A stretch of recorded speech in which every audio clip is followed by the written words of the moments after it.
Halo semuanya, selamat datang kembali di kanal Watchats Book Club bersama saya, Ette. Hallo allerseits, willkommen zurück bei dem Kanal von Watchats Book Club mit mir, Ette. Hari ini kebetulan sekali kita sedang berada di antara dua hari besar umat Hindu di Bali, yaitu Hari Galungan dan Hari Kuningan. Selamat merayakan Hari Raya Galungan dan Kuningan. Heute befinden wir uns zufälligerweise zwischen zwei wichtige Feiertage in balinesischer Hinduismus, Hari Raya Galungan und Hari Raya Kuningan. Ich wünsche euch alle schöne und gesegnete Galungan und Kuningan-Feste. Bertepatan dengan Hari Raya Galungan dan Kuningan, kita akan bersama-sama membaca sebuah buku yang berjudul Bersama-sama di Hari Galungan. Passend zu diesen Feiertage werden wir gemeinsam das Buch Bersama-sama di Hari Galungan lesen. Buku ini ditulis oleh Arlin A. dan diilustrasi oleh Mela Hartono. Dieses Buch wurde von Arlin A. geschrieben und von Mela Hartono illustriert, serta diterbitkan oleh Penerbit Canisius. Das Buch wurde von Penerbit Canisius herausgebracht. Bersama-sama di Hari Galungan. Hari ini, Made merayakan Galungan. Ayu, Fanny, dan Tobias datang berkunjung. Ternyata Made sedang menyusun sesajen. Made tampak cakap dengan udeng di kepalanya. Tobias ingin mengenakan udeng juga. Dibantu oleh Made, Tobias akhirnya mengenakan udeng dan tak kalah cakap. Mendengar pujian teman-temannya, Tobias menari-nari kegirangan. Ups, saking girangnya, Tobias menyenggol sesajen hingga rusak dan berantakan. Akankah Made dan teman-temannya marah pada Tobias? Apa yang akan mereka lakukan pada sesajen yang telah tumpah itu? Yuk, cari tahu jawabannya di buku ini. Nah, sudah penasaran dengan isi buku ini? Seid ihr schon neugierig mit der Geschichte in diesem Buch? Kalau begitu, langsung kita baca sama-sama yuk. Lass uns direkt das Buch lesen.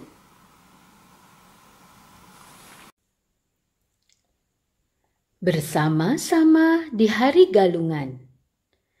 Karya Arlin A. dan Mela Hartono. Diterbitkan oleh Penerbit Canisius.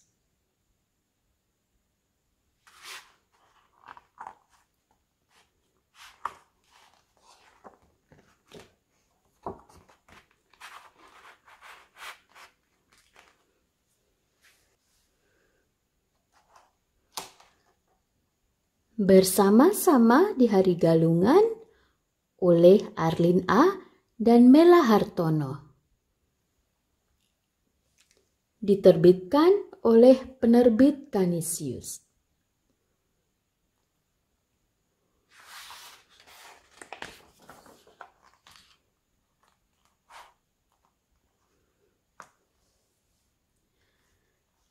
Pada Hari Raya Galungan, Ayu, Fanny, dan Tobias pergi ke rumah Made.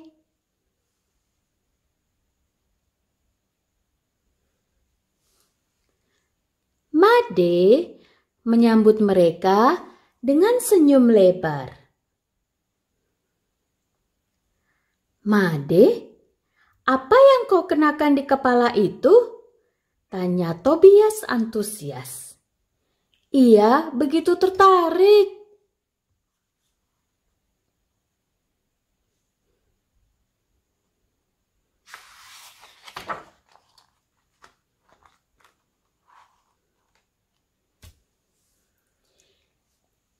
Ini namanya udeng, kata Made. Aku boleh pakai juga? Tanya Tobias. Made mengangguk, lalu masuk ke dalam. Saat kembali keluar, Made membawa selembar kain persegi besar. Made membantu mengikatkan udeng tersebut.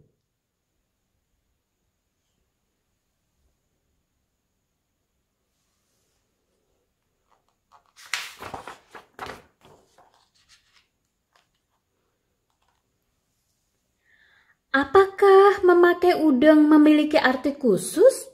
Tanya Fanny. Ikat kepala ini mengingatkan kita supaya selalu konsentrasi pada tujuan, kata Made sambil menyelesaikan udeng itu. Wah, bagus sekali, kata Ayu. Kamu cocok sekali mengenakan udeng, ujar Fanny. Tobias berdiri dan menari-nari kegirangan.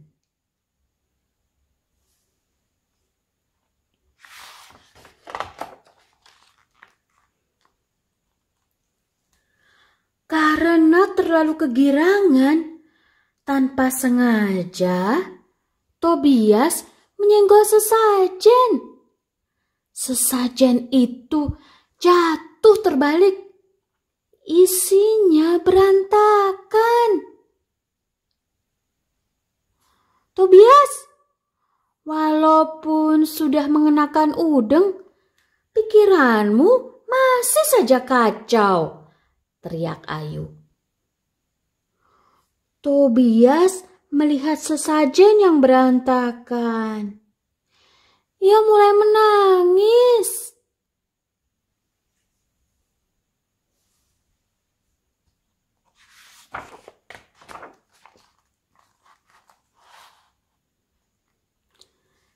Made mengedipkan sebelah matanya. Tobias tidak perlu menangis. Aku bisa membuat canang ini lagi, kata Made. Tapi kamu bantu ya. Kami juga boleh ikut kan? Tanya Fanny. Aku ingin belajar juga, tapi kelihatannya susah, kata Ayu.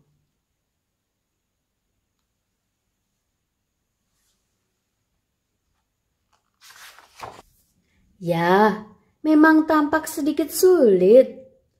Tapi setelah beberapa kali membuat, aku jadi terbiasa, kata Made. Oke, kita siap? Tanya Made. Ketiga sahabatnya mengangguk. Pertama, ceper, kata Made. Ceper itu apa? Tanya Fanny. Made menjawab dengan menunjukkan wadah anyaman dari janur berbentuk persegi.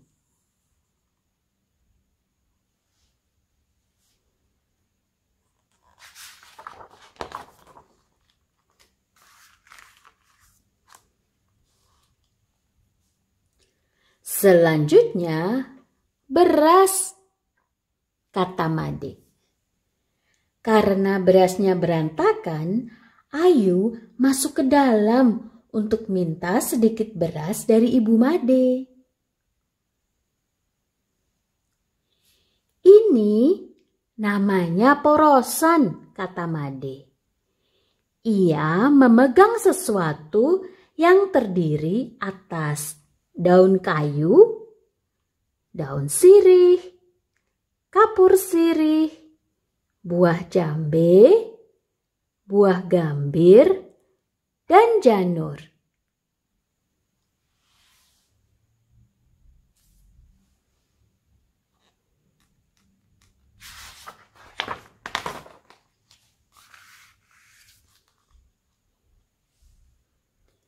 Selanjutnya, tambahkan seiris tebu dan pisang, kata Made.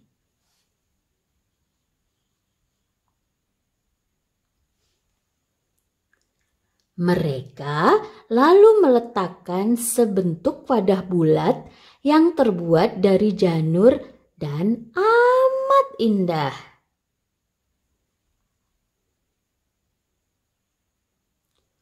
Untung saja ini tidak kau rusak, Tobias. Pasti ini susah membuatnya, kata Ayu.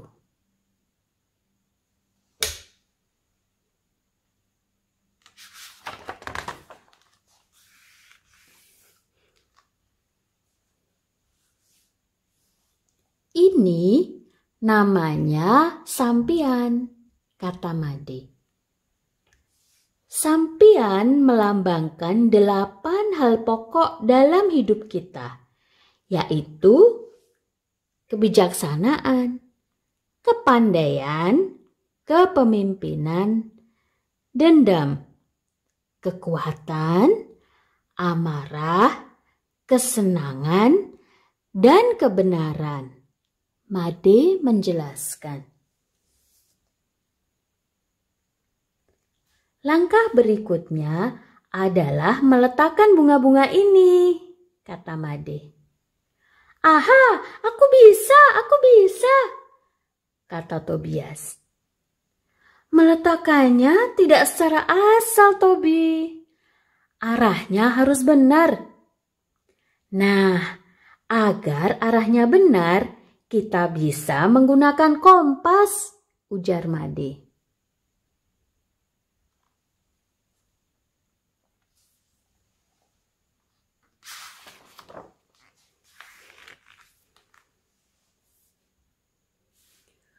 Bunga putih menghadap ke timur. Bunga kuning ke barat.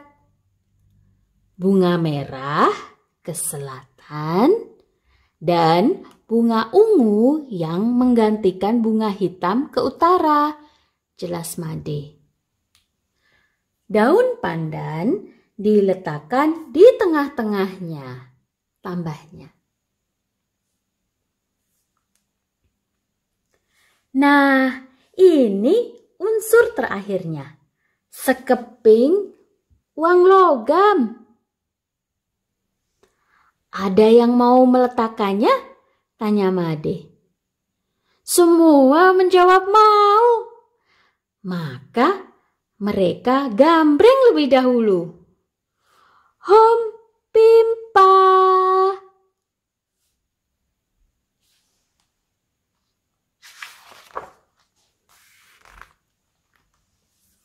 Ternyata Tobias yang menang. Senang hatinya. Ia mulai menari-nari kegirangan. Tobias, hati-hati. Jangan sampai sesajen ini rusak lagi, teriak Ayu.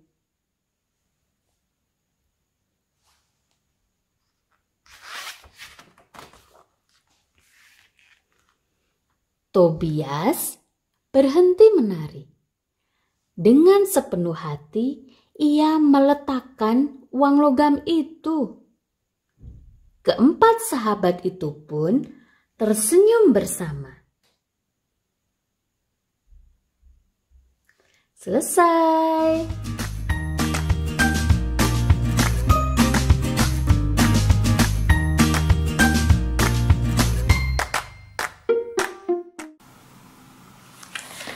Nah, bagaimana bukunya? Wie war die Geschichte?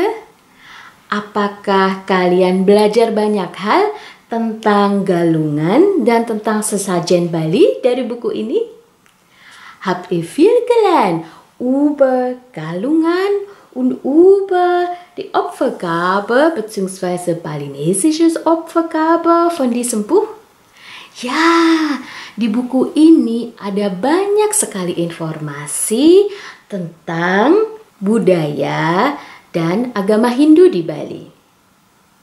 In diesem Buch können wir viele Informationen über Kultur und auch den Hinduismus wie auf Bali praktiziert wurde. Contohnya tentang sesajen yang juga ada di sampul buku ini. Zum Beispiel haben wir viel gelernt über die Opfergabe, die auf dem Cover von diesem Buch zu finden ist. Kali ini, untuk mempersiapkan video ini, saya akan dibantu oleh seorang ibu yang tinggal di Frankfurt dan asli berasal dari Bali. Ein schönes Video für euch vorzubereiten, wurde ich von einer waschechten Balinesin, die in Frankfurt lebt, geholfen. Namanya Ibu Ketut Swastiti. Terima kasih Ibu Ketut. Ihr Name ist Ibu Ketut Swastiti. Vielen Dank Ibu Ketut. Jadi video kali ini akan terdiri dari 2 bagian ya. Dieses Video besteht aus 2 Teilen. Jangan sampai ketinggalan bagian 2 ya. Vergiss nicht auch, das zweite Teil zu schauen. Kalian masih ingat apa sih nama ikat kepala yang dipakai oleh Made dan Tobias? Wisst ihr noch, wie heißt diese Schmuckstücke, die Made und Tobias hier auf dem Bild tragen? Ja, betul. Namanya udeng. Die heißen udeng. Kalian sudah melihat kan bagaimana cara Made membuat udeng? Habt ihr auch gesehen, wie Made in dem Buch Udeng zusammenbindet?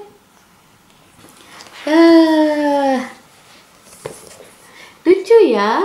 Das ist doch sehr schön. Aus so einem Tuch dari kain seperti ini bisa jadi seperti ini. Kann man einen Kopfschmuck so binden. Das ist sehr schön, oder? Ja. Di buku ini kita juga belajar tentang elemen-elemen sesajen Bali.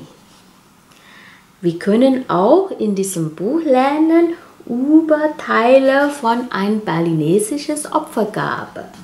Zum Beispiel, misalnya ceper.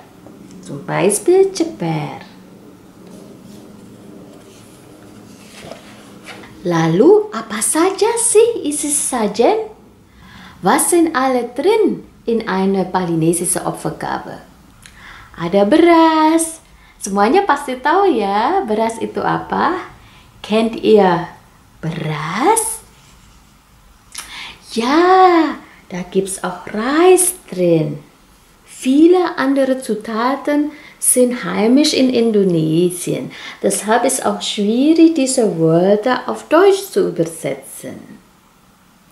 Banyak bahan-bahan yang ada di halaman ini asli dari Indonesia, sehingga mungkin sulit ya dicari terjemahannya di bahasa lain. Nah, biasanya sesajen dihiasi dengan banyak bunga-bunga yang cantik. Normalerweise sehen wir balinesische Opfergabe als eine sehr schöne Blumenarrangement. Tapi, apakah semudah itu menyusun bunga-bunga di dalam sesajen? Aber ist das wirklich so einfach und zufällig, wie man diese Blumenarrangement macht? Ternyata tidak ya.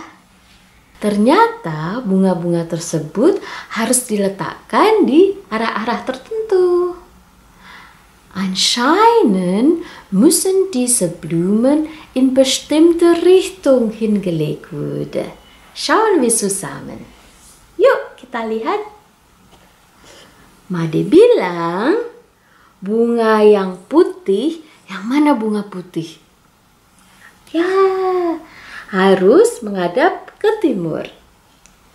Made hat gesagt, dass die weißen Blumen müssen Richtung Osten gelegt werden. Ya, kalau yang merah Wie wäre es mit den roten Blumen? Ja, ini yang merah. Hier, schau mal, die rote Blumen. Ke arah mana sih? In welche Richtung soll man die rote Blumen hinlegen? Betul, bunga yang merah ke arah selatan. Die rote Blumen soll man in Richtung Süd hinlegen. Kalau yang ke barat, bunga berwarna apa? Welche Farbe soll man in Richtung Westen hinlegen? Ja, bunga yang berwarna kuning. Das stimmt. Die gelben Blumen zeigen Richtung Westen. Lalu, ini bunga berwarna apa? Welche Farbe hat diese Blumen? Ya, bunga yang berwarna ungu diletakkan ke arah utara. Die lila Blumen soll man in Richtung Norden hinlegen. Wah, ternyata tidak sembarangan ya meletakkan bunga-bunga dan warna-warnanya. Ah, das ist anscheinend doch kein Zufall, wie man verschiedene Farben von Blumen in verschiedene Windrichtungen hinlegen soll. Wah, ada aturannya ya. Da gibt's bestimmte Regeln dazu. Kalian masih ingat apa sih elemen terakhir yang diletakkan oleh Tobias di atas sesajen? Könnt ihr euch noch erinnern, welche letzte Element, das der Tobias auf der Opfergabe platziert hat? Ja, Tobias meletakkan uang logam atau koin. Tobias hat eine Münze auf diese Opfergabe gelegt. Nah, jadi ini tadi ya cerita dan informasi tentang sesajen yang disiapkan oleh Made di hari Galungan. Das war die Geschichte und die Information über die Opfergabe, die Made für Galungan vorbereitet hat. Tapi seperti yang saya bilang tadi, bahan-bahan di dalam sesajen ini sangat spesial asli dari Indonesia. Aber wie ich schon vorhin gesagt habe, viele von diesen Zutaten gibt's ursprünglich nur in Indonesien. Tapi bagaimana ya dengan teman-teman kita orang Hindu Bali yang tinggal di Eropa, misalnya di Frankfurt, Jerman? Aber wie ist das mit unseren Freunden aus Bali, die in Europa bzw. in Frankfurt leben? Kan bahan-bahan ini susah ya ditemukan di sini. Die haben bestimmt Schwierigkeiten, diese Zutaten hier in Deutschland zu finden. Nah, karena itu saya bertanya pada Ibu Ketut Swastiti yang asli dari Bali tentang trik-trik yang beliau gunakan untuk menyiapkan sesajen di Frankfurt, Jerman. Deshalb habe ich Ibu Ketut Swastiti, eine waschechte Balinesin, gefragt, wie sie normalerweise ihre Opfergabe vorbereitet hat, falls sie diese Zutaten hier nicht finden können. Jangan lupa tonton juga video yang kedua ya, di mana Ibu Ketut Swastiti menerangkan tentang hal-hal yang bisa dia pakai kalau dia tidak menemukan bahan-bahan yang asli dari Indonesia. Vergiss nicht, das zweite Teil von diesem Video zu schauen, in dem wir gemeinsam Ibu Ketut Swastiti hören würde, wie sie andere Zutaten finden konnte oder benutzen konnte, falls sie diese Zutaten aus Indonesien nicht zur Hand hat. Semoga kalian menikmati buku ini ya. Ich hoffe, ihr habt das Buch genossen. Dan jangan lupa, ikuti kanal ini supaya kita bisa baca bareng lain kali. Vergiss nicht, diesem Kanal zu folgen, sodass wir in der Zukunft gemeinsam weiterlesen können. Sampai jumpa lain kali ya. Bis zum nächsten Mal.